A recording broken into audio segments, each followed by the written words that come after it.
for joining us today. So as Shelley said, we're going to talk about digital assessment options or assessment and intervention options available for occupational and physical therapists. And the image on the screen right now, I chose this image purposely because I think it just captures how I feel as an OT sometimes when I was working clinically with all the paraphernalia that I'd have to carry around with me, tape measures, computers, kits, everything else. So I think it just captures that sort of peripatetic work that many of us have, and all the materials that we carry around with us. So today's webinar was this was planned many months ago, way before the COVID-19 pandemic, but I think it's quite timely given the situation we're going through. So that leads me on to the next slide, which is our agenda for today. So I'm going to talk a little bit about digital versus paper assessment and what digital opportunities, what benefits they afford us and they bring to us, and talk about some of the options that are available through digital assessment options, digital intervention options, and different scenarios. And then with the assistance of Chuck, we're going to go through an overview of Qglobal, which is our main digital platform, which has got most of our assessment tools on that are relevant for OTs and PTs. It has many other assessments on there as well, but I think it's probably the one that's most useful for us to sort of focus on a little bit today. So we'll do that as a live demo, a live overview, and Chuck and I will be going through just showing you different aspects of Qglobal. So if you do have any questions as we're going through that, please post them. Please post questions in the chat as we go along, because it might be that we can address that live and show you the response to that question or the answer, or how to deal with that as we're going through. Then we're going to talk about reports and exporting data and options that are available. And then I'm going to talk through some of the digital intervention options that we have available and telepractice and telehealth considerations. There's a lot of resources we have, and I think that this is the very timely piece about this. There's a lot of resources we have available that will support those scenarios, especially given the COVID-19 situation. So on the first slide here is just, I guess, a picture that we've used that shows how assessments have evolved over time. And the picture on the left is the 1930s assessment scenario and how it's changed with a lot of our materials and the different assessment materials that many of us have within our organizations, our departments, and all the different resources that we pull on to help us with our assessments and help us make decisions as we're working with different client groups. And the image on the right is very much, how digital assessments can kind of help reduce a lot of that additional stuff and additional materials that we've come to rely upon, and I guess streamlined the assessment process, helped us be more efficient and reduce that weight and the amount of materials we have to carry around with us. So this picture, I think, just captures that really nicely. So what else has digital assessment brought us, as well as just reducing the amount of materials that we have to carry around with us? It affords us more accuracy. There's a reduced risk of scoring errors when we are administering assessments and using digital technologies to score assessments, and reduced time. So a lot of our assessments can be administered remotely, or they can be emailed out to a caregiver. So we don't have to spend so much time actually physically delivering those assessments, but also the reduced time in scoring assessments. So we haven't got to do all the paper flipping backwards and forwards to actually manually score an assessment. We can input data and it scores an assessment for us, scores it accurately, and generates the report for us. It also affords more standardized administration and more convenient. So it ensures the administration is being done absolutely correctly. So it helps support that standardized administration by ensuring you have things like your right instructions, that the stimulus materials are correct and things like that. And it also affords integration into our workflow, our everyday workflow. It helps us store materials more efficiently. It helps us access things 24/7 from the web, especially with Qglobal and some of our intervention materials. They can be accessed at any time with a web-enabled device. So it helps support our workflow in that situation. So as I mentioned earlier, we have very many digital options to support your different needs, different scenarios. So I'm just going to kind of give you an overview of some of the more frequently used options by different, I guess, more frequently used options by occupational therapists and physical therapists. So we often talk about a model called screen, assess, intervene, and monitor. We have many assessments that fit into that screen piece, and I've highlighted some of the most common ones here. So you'll see on the first box here where it says screen, we'll have some assessments that have the option to administer, score, and report an assessment.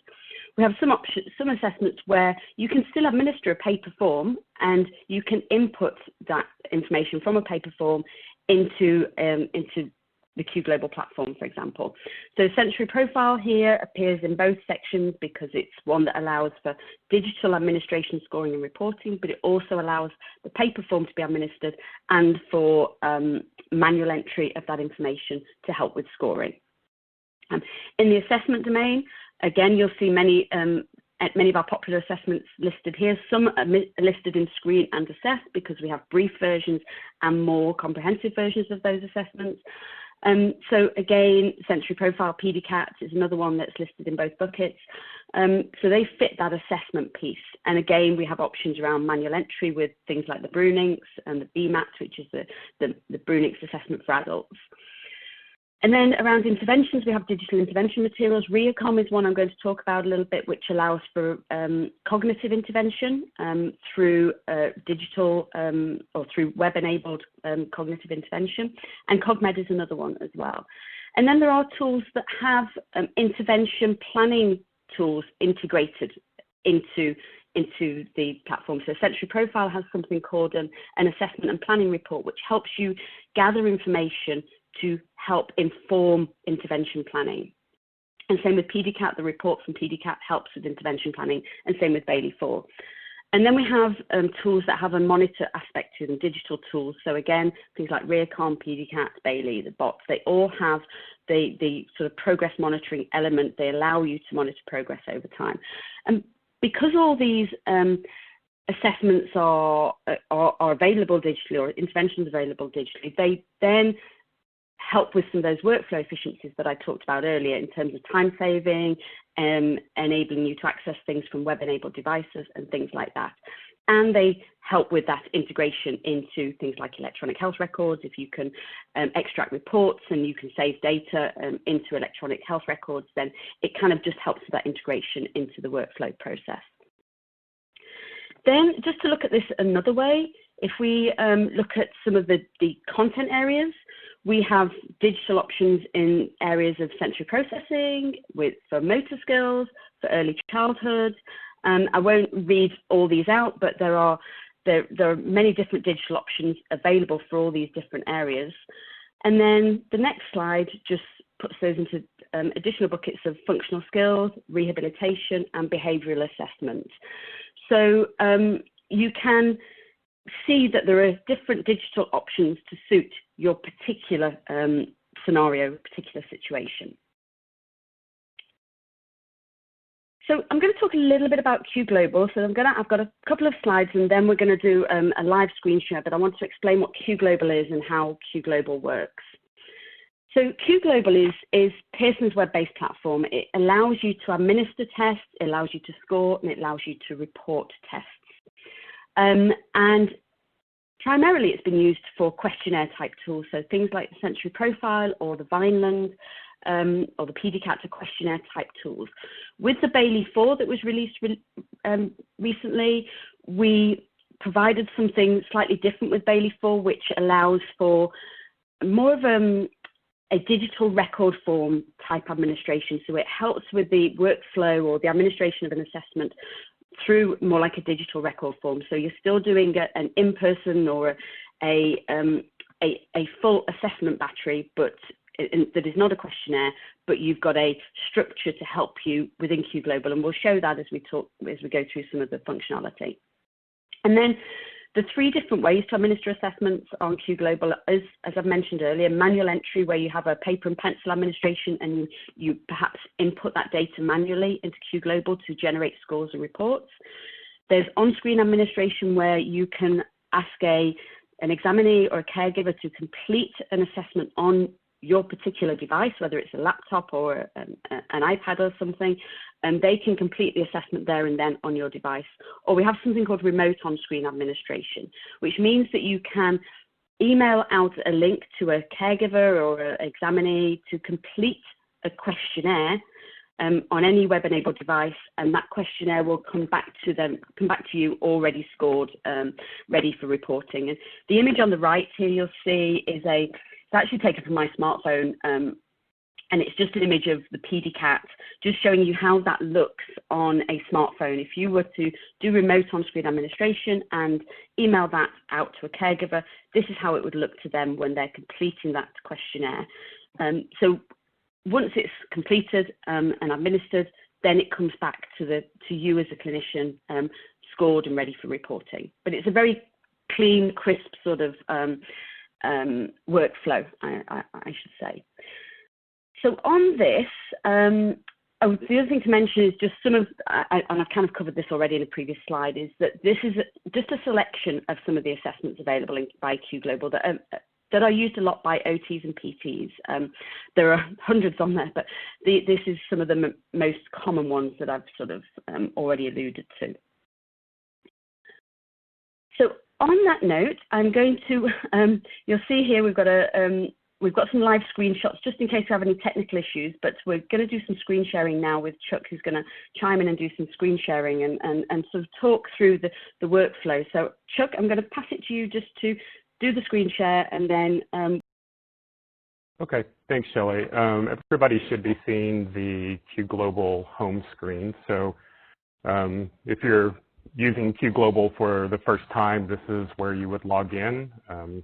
Qglobal utilizes all of the necessary passwords and security protection. So you get the joy of setting a nice password and then updating it every so often. We'll skip this little screen here. So this is basically what your home screen would look like. You would see your patients listed here. Qglobal offers a lot of flexibility. So you have the ability to customize this page so that you can look at exactly what you want to on your home screen, whether it's names or patient IDs. You have the ability to set custom fields, lots of flexibility here. And there's lots of different training opportunities for Qglobal. So if you're more interested after this session on some of the benefits and flexibility of Qglobal, you can check out one of the webinars or look at one of the recorded sessions. But basically, we'll just kind of get right into a workflow demo and kind of run through some of the things. So if you were going to be setting up a new patient, it's simply clicking on New Examinee. You have the ability to use a name or a ID, either one, depending on which you or your organization prefer to use, ability to set gender, and birth date. And those are really the only requirements for setting an examinee up. There's not a lot of personal information that's required. That's always a question we get, is how much information has to be in the system. A lot of organizations like to limit that. So gender and birth date are simply required for scoring purposes. But you also have the ability to maintain other information in the system as well. So lots of flexibility to use Qglobal for as much or as little as you would like to.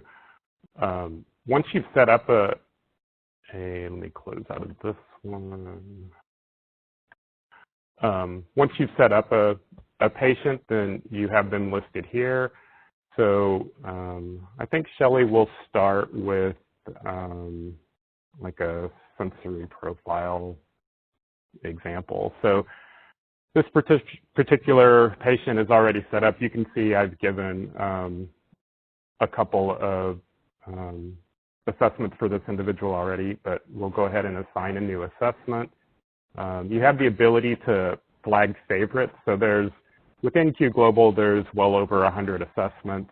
You have the ability to set up your favorites. So you can see here that I just flag the ones that OTs and PTs may typically use.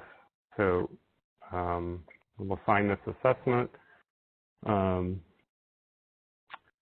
So once we're over here, as Shelley talked about, depending on the type of assessment that you're doing, you have different delivery options. So manual entry. So if I had given this assessment with paper and pencil, I would just come down here to item entry, and it's going to give me the blanks from the record form basically, and I'm going to go through and enter those items. I can add comments to record on my record form as well.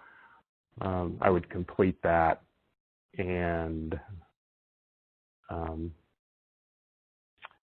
save and close. Another option is to do an on-screen administration. So for that, I would simply click here, start assessment. So one of the things that you'll notice is when you're using Qglobal and you're going to do an on-screen administration, it's going to take you out of Qglobal and open up another window so that as you hand over your device to the person that you're asking to complete the assessment, they won't be able to get into your main Qglobal system. So I'll just hit acknowledge here real quick. And as Sherry was pointing out earlier, the administration portion is device responsive. So if I was to open this up on a tablet or even a smartphone, all of this adjusts to the size device that we're on. That's especially important when you're doing the remote on-screen administrations and you're sending a link out to an individual that may be taking this at home on their own laptop or opening it up on their phone or what have you. You'll see that for many of our tests, you have a language option as well, so that would be listed right here. There's going to be a set of instructions. And then some demographic information that you would collect, and I'll just fill in some of these blanks real quick so we can move to one of the test screens just so you can see that. We won't complete this whole session. Instructions, how you're asking the individual to respond, and then it's going to move into the questionnaire. Depending on the assessment you're doing, this may be structured a little bit differently, but basically it'll be a list of questions, and then you'll progress through screens and so forth. I'm going to go back over to Qglobal and sign in again real quick.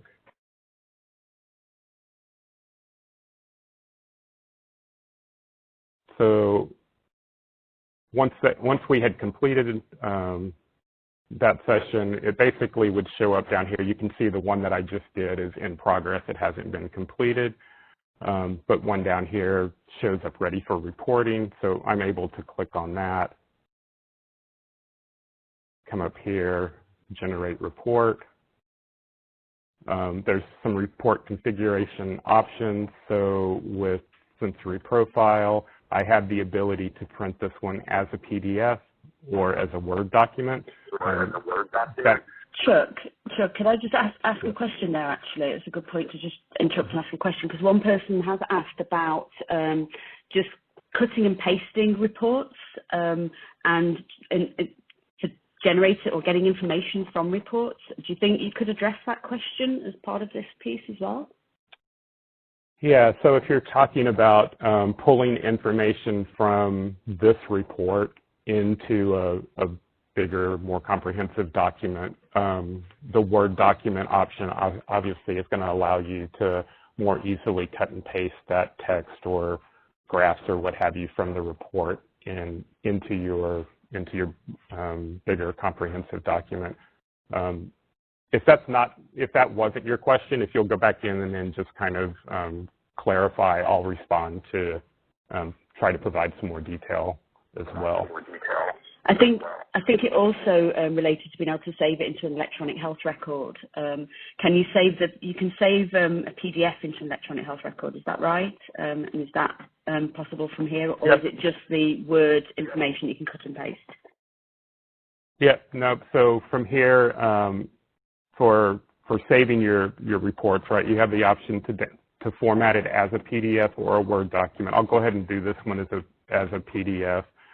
You also have the flexibility to set some other report configurations. If you're wanting to keep it anonymous, you can leave names out, as well as some of the other information here. And this report configuration varies by test, so depending on the test that you're using, you're going to have different options here. But we'll go ahead and generate this report. It actually will just show up quickly down here on the bottom of your screen. You'll be able to open it. So you have this as a PDF. So a lot of individuals would save this PDF and upload it into you know, their more comprehensive EHR if that's what they wanted to do. Or again, if you're wanting to create a more comprehensive report and do some cutting and pasting, then you know the Word document is probably the better way to go. There's also the ability to, and we'll go back over here to Qglobal, we'll come back here to our home screen. For individuals that are doing multiple reports, let's say that they want to export the data for, you also have the ability to export assessment records, so you could go in and select several records, download them, and have them all in one file. Let's see. The other, can I just ask another question? Sure. Sorry, Chuck. Can I just ask another question actually related to something you just went through? Where is it? I've lost it now. Oh yeah. So can you pause an assessment if it's not completed in all one session? I think that kind of relates to something you were just covering as well. So maybe you can address that as you're going through. Yeah. So just like the one that I launched here a second ago, it's not actually showing up on the screen anymore, but this one that's showing here in progress. So let's say an individual has started this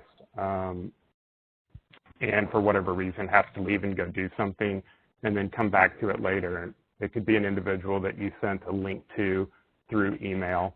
What will happen is they can leave it, come back, it'll pick up exactly where it left off, and it'll remain in that in progress status until they complete the assessment and hit the very last submit or arrow button at the end. So yes, you can pause or leave an assessment and come back to it, and it'll maintain itself. Since we're talking about reporting, the other report thing that I wanted to go ahead and show you was for progress monitoring for the assessments that have a progress monitoring report. So for example, the BMAT, if you were wanting to look at how somebody was progressing and you administered your first test on the 20th and your second one today, and you know they're going to make a huge amount of progress in that 24 hours, then you would just come down here and select both of these, go to generate report, and it's because the progress monitoring is with the comprehensive form and not the short form. So let's select these two, generate report. It allows me to create a progress report. So it will take the information from both of those reports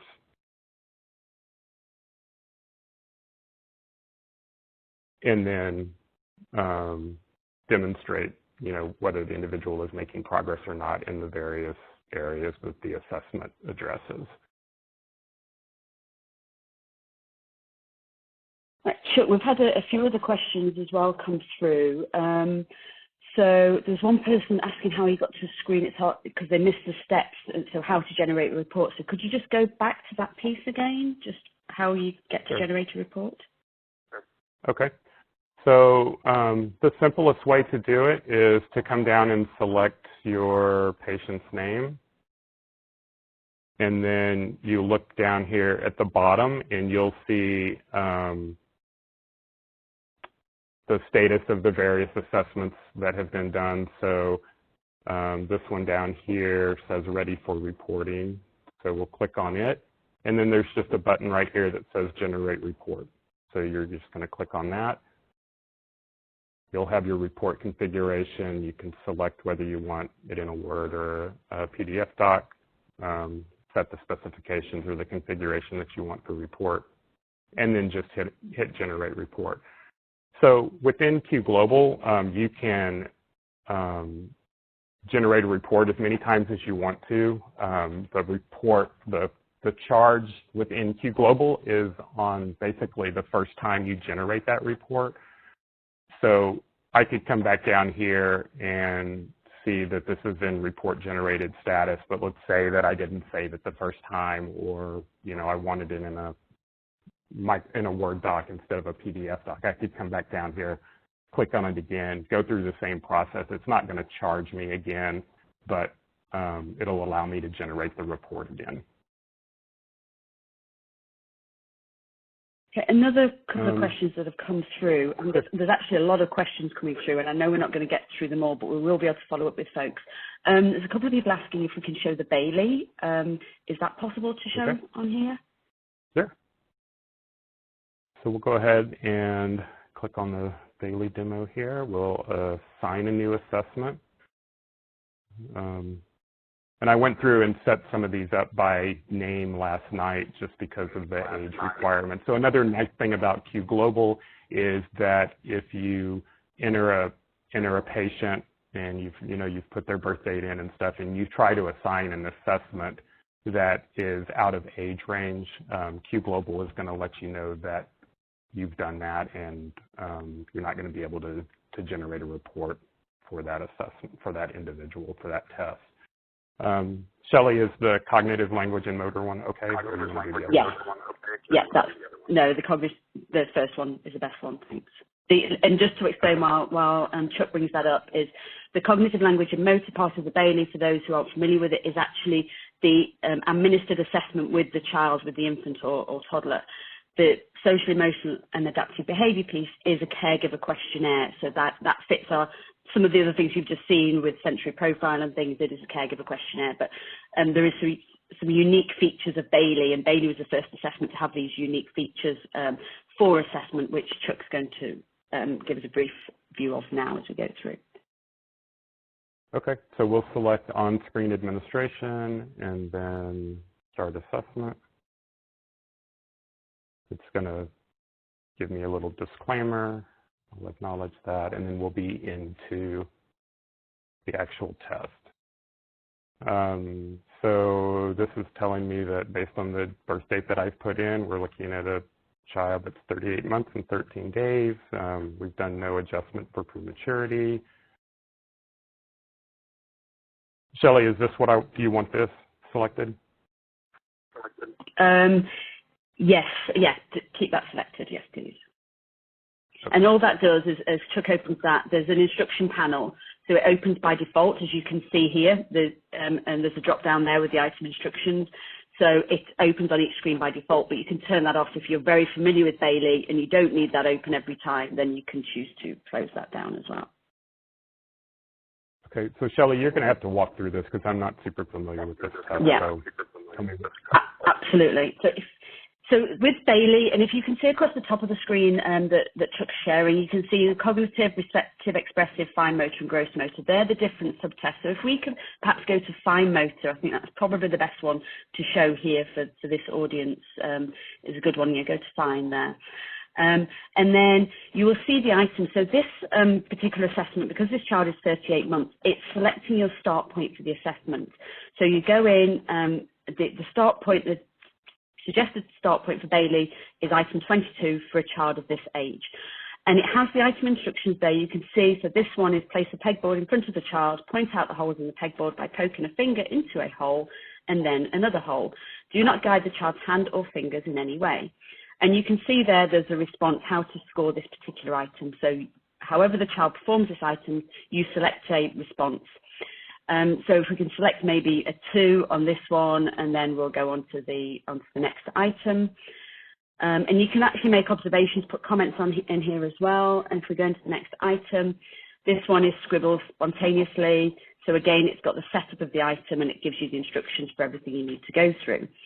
On the left-hand side, you can see a navigation screen. And if we could just go to, there's one particular one I like to show, perhaps number 21 actually, if I go up to number 21 on the left-hand side, which is pencil grasp series. So this one, oh no, it's not that one. Sorry, my error. It might be pellet grasp series number 19. Try that one.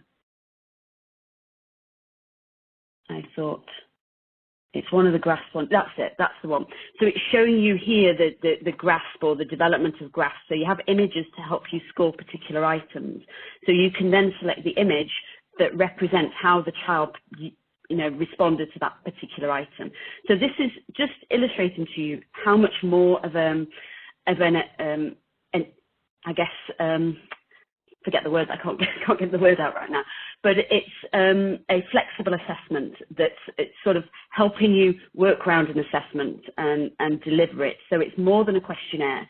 It really is a kind of an integrated record form. And as you go through all the individual items, there's a lot more on here, but I think that gives you a flavour of how Bailey works and how different it is to our other typical Qglobal assessments.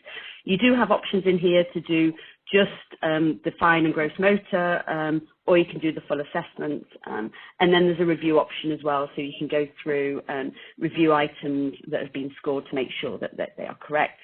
And there are a few other things, but I think you can see here it's saying you've not established on the fine motor, you've not established the basal for this subtest. So basically you haven't administered enough items on it yet to be able to start developing I guess a score and the other thing it will do is it will tell you when you've topped out, when you need to stop administering a particular assessment, so it tells you where the appropriate stopping point is. So thereby, again, adding to efficiencies because you're not administering items that are unnecessary to administer. So I think given the time, that's probably enough. We do have a lot more information available about Bailey, but I think it's just a good one to show to you. I'm just going to see, there's quite a lot of questions I've said. Shelley, yeah. Just real quickly, and we don't have to spend any time in it, but I did want to just briefly show PEDI-CAT and say that we are in the process of upgrading Qglobal, and we've started with some of the new assessments that are publishing. So I just want to give you a brief look at kind of what the new interface is going to look like for Qglobal. So basically from the time you assign an assessment, so when I clicked on the last screen there, this is what the new interface will look like for Qglobal. So you'll see that you've got just a whole different view. It's much more user-friendly. The launch buttons and so forth are on the other side of the screen. It's we won't spend any time in here, Shelley, since I know we're kind of running out, but I just wanted to give everybody kind of a brief look at this and say that, if you begin using Qglobal in some of these assessments, PEDI-CAT is going to look a little bit different than the other ones because it's representative of what our assessments are moving to as far as an interface within Qglobal. Okay, that was it. Okay, can we just show one? No, I'm glad you did. I was going to ask the same thing. Could you just show the resource library as well, and some of the resources in the resource library? Yeah, that would be good to share while we're on here, because and there's been a few questions come through around telehealth around these assessments, and I will address some of these when I talk about the telehealth piece. But I think certainly the resource library, we have some resources we've put in there for the moment, but I'll let Chuck show you through it. Yep. So if you come back to your home screen and then this top navigation bar, you'll see the resource library right here. Just click on that. couple of things. So in this About Qglobal folder, the most important thing up here is the training resources. So if you click on here and click on this tutorial collection, it's basically a PDF with links to all of the different tutorials on Qglobal. So pretty much anything and everything you want to know or how to do in Qglobal, you can find demonstrated in one of these videos. As far as the assets and stuff that Shelley will talk about, the resource library is structured by test. So for example, if I come down to the Bot 2, you're going to see two folders in here. The general folder is going to typically consist of sample reports and then an overview of the test itself. The restricted folder will have all of your manuals, and if there are STEM books or item presentation books, those will sit in the restricted folder as well. You'll see these are listed as free trial right now. When all of the COVID-19 stuff started, Pearson made available well over 100 manuals and STEM books within the Qglobal resource library. Those right now are available free through June 30th. I have no doubt that will be extended to some extent here in the coming weeks. But as far as finding those particular resources and stuff, that's how you would find them. You just look up the specific test you're looking for, click on the little cross, two folders will pop up, and then within each folder you can find what you're looking for. Wonderful, thank you, Anything else, Shelley? I think that's, given the questions, we could probably go into quite a lot more of these, but I think that's given people kind of a bit of an understanding for now, and there's a lot of questions coming through about telehealth, so maybe we should move on to the next part of the presentation, and I can go through some of the intervention pieces, then talk a little bit about telehealth as well. Okay, well, I'm going to end my screen sharing, and then if we have some time at the end, we can answer some more questions, and if not, we'll respond in the and Sherry will get those back to everybody. Awesome, thank you very much. So hopefully everybody can see the deck again now. Thankfully we didn't need any of our backup slides, so I'm just going to scoot through to some of the intervention pieces. So as I said sort of at the beginning of the presentation, we have a number of assessments and tools that can be administered remotely.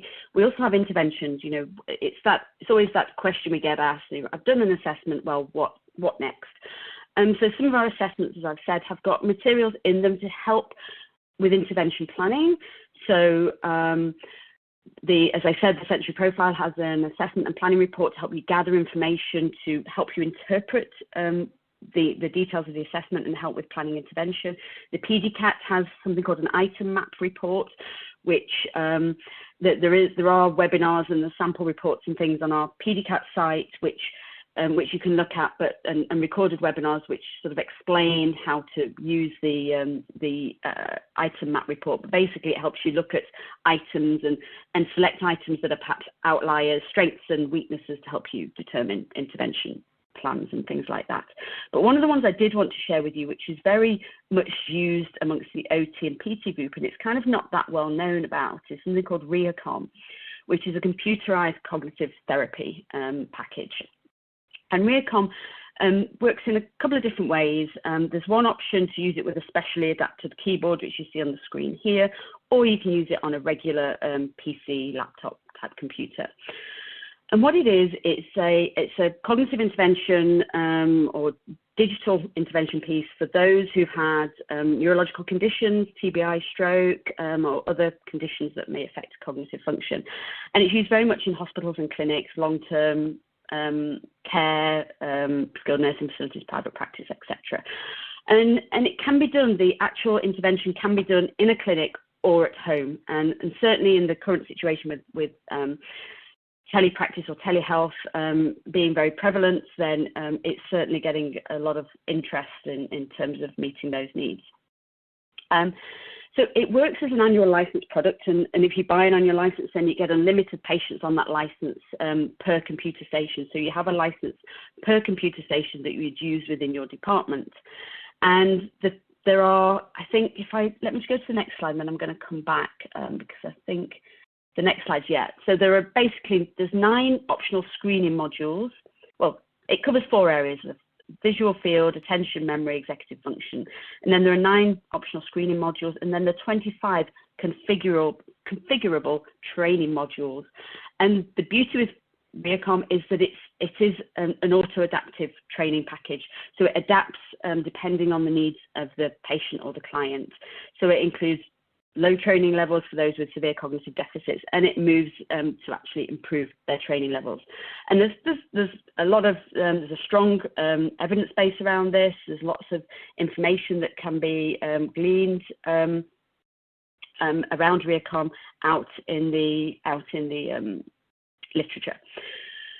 And there's lots of information on our website as well. So as I said, it's an annual license product, and you can actually develop home training through telepractice. So even though you pay for a license per your particular device or computer within your department, you can actually provide secure login details for the client or the patient to be able to do the practice at home as well. And they can do that with a standard keyboard. And you as a clinician configure the intervention and configure the modules that you need for them to be able to respond and continue their intervention at home. So let's scoot through. I've covered that slide. And I think that's kind of a flavor of ReACOM as an intervention. There's lots more. I could probably put in about 20 or 30 slides about ReACOM on here, but it just gives you an understanding that there is something out there that can be used for in-person rehabilitation, that you don't necessarily have to be there with the patient the whole time. They can be getting on with it with some support from you as a clinician to be able to monitor and see the progress that they're making. And as I said, it allows you to, it does generate reports and allows you to monitor progress and the progress that the patient is making. Another tool to make you aware of is something that's fairly new to Pearson. It's called AM-PAC. And AM-PAC is a patient-reported outcome measure, which covers basic mobility, daily activities, and applied cognitive. There seems to be a bit of a squint on the screen here, but it looks like applied cognitive has moved over. It should be applied cognitive at the end. So they're the basic domains that AM-PAC covers as a patient-reported outcome measure. Now, AM-PAC is sometimes known as 6 clicks, and it's basically a quick questionnaire, and the 6 clicks consists of 6 items per domain. So whether it's daily activities, mobility, or applied cognitive. There are questionnaires that can be used across multiple care settings, whether it's from an acute care facility to a skilled nursing facility to a home care facility. It allows you to monitor progress across those different settings. The reason I'm mentioning it in here is, even though today's session is about digital assessments and about helping you create a digital toolkit, AM-PAC is actually delivered as a PDF assessment, and you can use it in 2 different ways. You can use it as a paper form where you reproduce the forms and you use it within your organization as a paper form, or you can build it into your electronic health record, because it's a very simple form. You can actually use it within your electronic health record as a digital resource. And it's very much used to document how much difficulty a patient has with particular tasks across those domains, whether it's mobility, daily activities, or applied cognitive, or how much assistance the patient has across those domains. So it's used to monitor change over time and get information from the individual patient. As I said, it's an annual license product, so once you have it, you can use it within your organisation, unlimited use within your organisation, and it's very much, it's written by, it's developed by PTs and OTs, so it's very much used for the rehab setting. And I've already covered the fact that it's built into you can build it into your EHR. So the other thing we're getting lots of questions about is telehealth or telepractice. We tend to use the term telepractice within our organisation because that covers education and healthcare. So I'm using both phrases, both terms interchangeably. And since, well, Pearson has been very much in the telepractice space for a very, very long time. We've had assessments that are appropriate for telepractice, and Qglobal, with its remote administration options, is very much there to support telepractice. But as a result of the COVID-19 pandemic, in order to meet customer questions and customer needs, we've developed a whole new section on our website totally dedicated to telepractice, and you'll see the link on the page right now. And this site is full of information. It has product-specific information, and you'll see I've taken a very small screenshot here about some of the product-specific information. So I noticed we've had a few questions about administering BAILI via telehealth or telepractice. We do have guidance which was published this week on BAILI, on using BAILI and how you can use BAILI as a supportive tool in a telepractice environment. And the guidance for BAILI is very much around how you can't use it in a standardized way, but you can use it to gather information. You can, let me go back on that. You can't use the cognitive language and motor piece in a standardized way, but you can use the social, emotional, and adaptive behavior because that's a caregiver questionnaire. But you can use the structure of the BAILI to gather information. There's also a lot of research information around a lot of our assessments. So where there's been research published on telehealth administration around certain assessments, then that information is on this page of the website. And I can't go through it all now because we just haven't got the time, but I just want to direct you to some of that. We also have information on the BERI, which you'll see on the screen, PEDI-CAT, sensory profile, all these assessments. One question that is coming up a lot is around the BOT, the Bruninks, and whether that can be administered via telehealth. In 2 weeks' time, on June 4th, I have an office hours webinar where we're going to talk really more in depth about a lot of the questions that come up around telehealth and telepractice for OTs. But motor assessments is one of the really difficult ones for us to be able to provide, I guess, guidance to use a standardized assessment. So we haven't yet got any information around the Bruninks and how to administer that via a telehealth scenario because it is so complex with the materials. There's a lot of manipulatives, there's a lot of space, there's safety issues around things like balance beams. So it's a very challenging one to be able to provide guidance around. But things like the BERI, we can provide much more solid guidance around those types of assessments. So we will be on June 4th, I'll be doing a more in-depth sort of Q&A session around telehealth and telepractice and an office hours session. But you can look at any of these assessments and they're split into assessments and questionnaires. And as I said, there's a massive list on there. I've just taken a very small snapshot of the web page here. And then, as Chuck mentioned earlier, we've also made a lot of assessments available, or a lot of resources, manuals and stimulus resources available in Qglobal free of charge, because I know a lot of clinicians who, they're trying to continue to work. Their manual was kept in their office. They're not able to get to their office anymore, and they need to be able to get a manual to score a particular assessment they administered just before lockdown happened. So those manuals, a lot of them are now available as free resources within Qglobal. And again, I've taken a screenshot. We've got a really long list that's sort of 2 or 3 pages long, but I've just highlighted some of them here. So PEDI-CAT, Sensory Profile 2, Adolescent Adult Sensory Profile, BAILI, BERI, the BOT manuals. Those are available within Qglobal free of charge at the moment for you to be able to access them. And then we also have lots of tutorials. Again, a screenshot here showing there's a link I've highlighted here for occupational therapists, just places you can go for additional resources and information to support assessments and support telepractice as well. So there's masses of stuff here that I think many of you will find useful. So I'm going to now,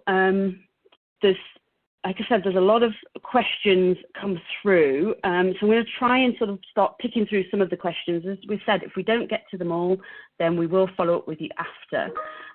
But some of these Chuck will chime in on, and then... Hey, Shelley, I was trying to... Yeah. I'm trying to go through and respond to the Qglobal ones in writing within the box and stuff. So if you want to kind of focus on the product ones right now, I'll try to get through the Qglobal ones. And if there's something that I see that, you know, maybe we should talk about as a whole, I can bring that up. Perfect. Thanks, Chuck. That's fabulous. So I'm going to sort of go to the top of the list. So one is, how can I get a copy of PEDI-CAT? PEDI-CAT is in Qglobal. The beauty of PEDI-CAT is that it's a digital assessment. It's actually a computer adaptive assessment. It's our first computer adaptive assessment that we built into Qglobal. And you just buy the report usages. The manual is free. There's no kits to purchase. It's $2 per assessment, and that gives you access to the PEDI-CAT and the manual.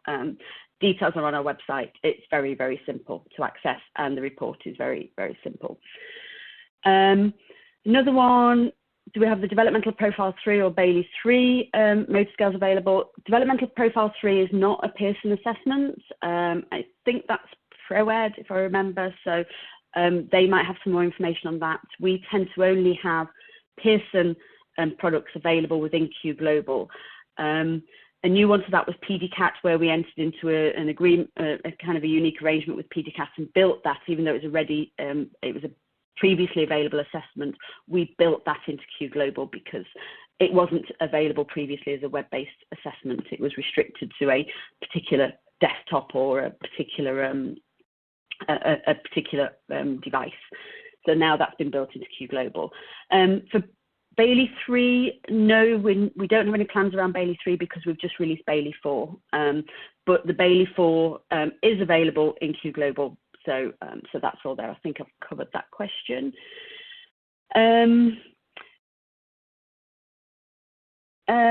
Can Qglobal be used in assessing school education? Qglobal is a platform, and it has a lot of assessments on there which can be used in different scenarios. We have something called the DALS, a Digital Assessment Library for Schools, which allows access, depending on how many IEPs you have within your school district, allows access on a school district level to all the different assessments. So there are, you know, achievement assessments,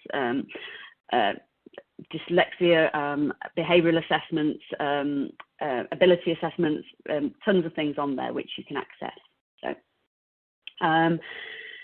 then another one, so there is not a copyright issue to copy and paste graphs or charts from these generated reports into the report I'm writing. No, you can use information from the reports into the reports you're writing. There's actually information, I believe, on our website about being able to use reports in electronic health systems and things like that. So you can use the information in your report writing. What is the cost of the assessment? Is there initial cost to get the manual, then per evaluation fee? Can you answer this question for each of the common pediatric tests? So generally, some assessments, there is an outlay of an initial kit, so something like the Bailey, then you would outlay the price of the kit. But for some, you just pay per use of assessment. So let me backtrack. So for the Bailey, you would buy a kit and then you would purchase your assessment usages, much like you do a paper record form or a paper protocol. You just pay per administration as you're going through. For some, there's no kit purchases. You simply pay for administration. So something like the PEDI-CAT, as I mentioned, or the sensory profile. There is a manual with sensory profile, but then once you have the manual, then you pay per administration. A couple of people ask about how the bot can be done virtually or how is it completed.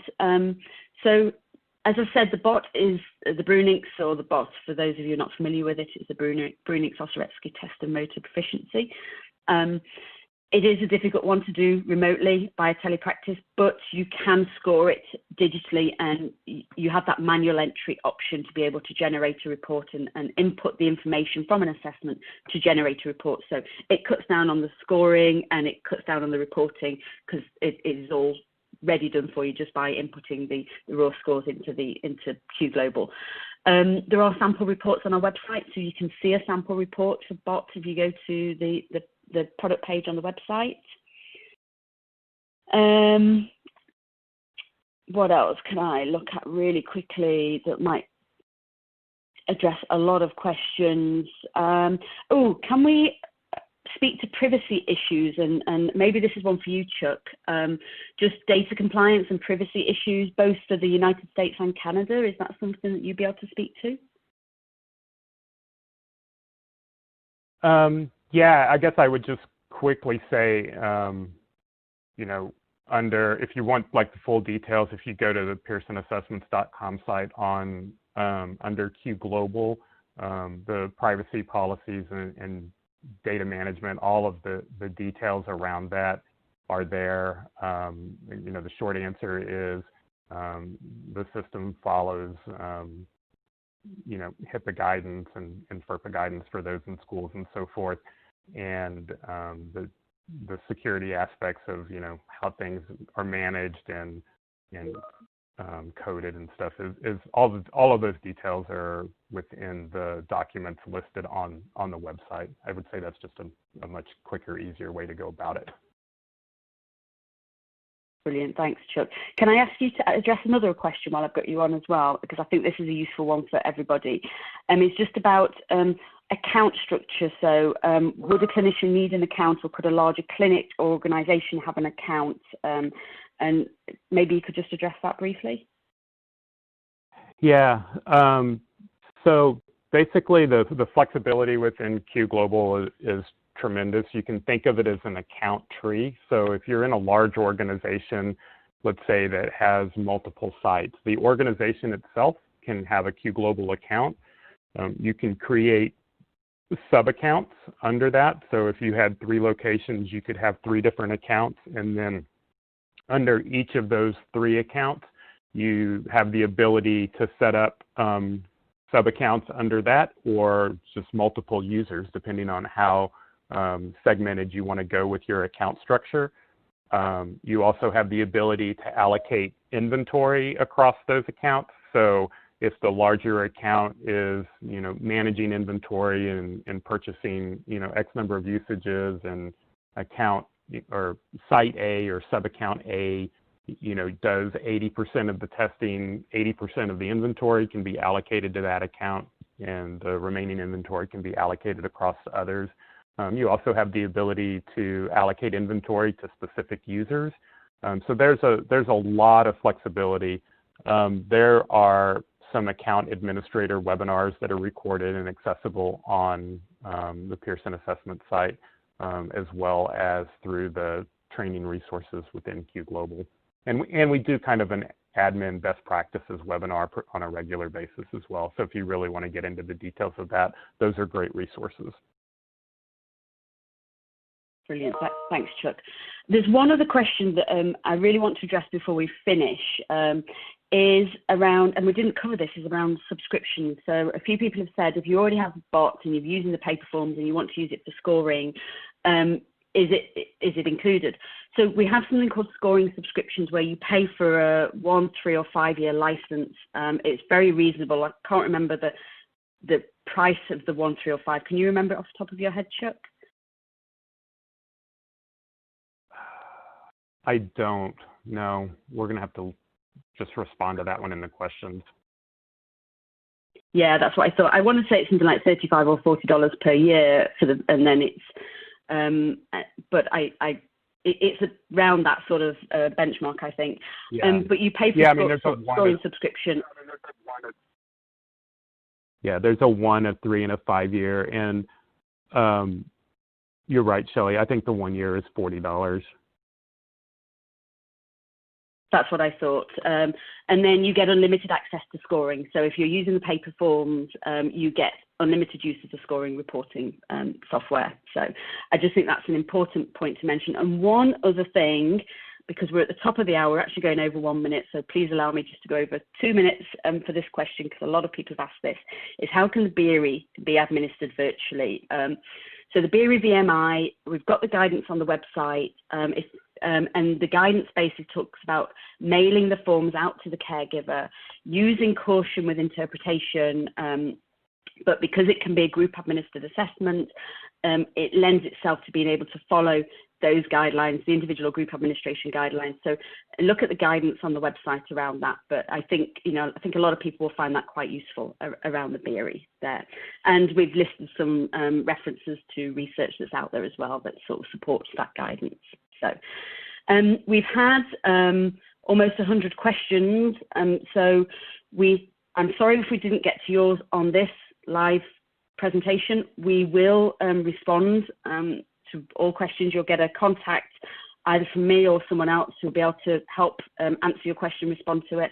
And as I said, in 2 weeks on June 4th, we've got the Practice Telehealth webinar as well, where we'll do a little bit more of a deeper dive into those questions. So, so just thank you everybody for joining us today and answering so many good questions. And yeah, thank you very, very much. I don't know, Chuck, if you want to say a quick thank you as well. Yeah, no, thank you very much. Cool. Thank you, everybody, and have a good day. Bye-bye. Bye-bye. Bye-bye.